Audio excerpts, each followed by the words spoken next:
গাজায় চলমান মানবিক সংকটের প্রেক্ষাপটে নতুন করে কঠোর অবস্থান নিল ইয়েমেনের সশস্ত্র বাহিনী। হুথি নিয়ন্ত্রিত এই বাহিনী রোববার ২৭ জুলাই এক বিবৃতিতে জানিয়েছে তারা ইসরায়েলের বিরুদ্ধে আরও জোরদার সামরিক অভিযান চালাবে এবং গাজায় অবরোধের চতুর্থ ধাপ বাস্তবায়ন করবে। বিবৃতিতে ইয়েমেনি সেনারা বিশ্বের সব দেশের প্রতি আহ্বান জানিয়েছে যেন তারা ইসরায়েলকে গাজায় আগ্রাসন বন্ধ করতে চাপ দেয়।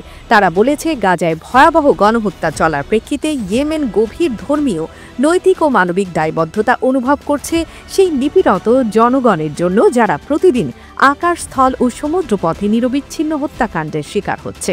অবরোধের কারণে গাজায় মানুষের জীবন এখন অনাহার ও তৃষ্ণায় বিপর্যস্ত।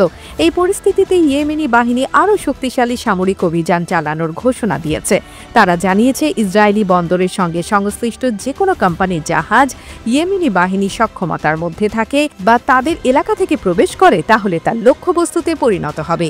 তারা সতর্ক করে বলেছে এই বিবৃতি জারির সঙ্গে সঙ্গে ইসরায়েলি বন্দরের সঙ্গে সব ধরনের কার্যক্রম বন্ধ করতে হবে, অন্যথায় সেই সব জাহাজ যে কোনো স্থানে থাকুক না কেন ইয়েমেনি ক্ষেপণাস্ত্র ও ড্রোনের আওতায় পড়বে।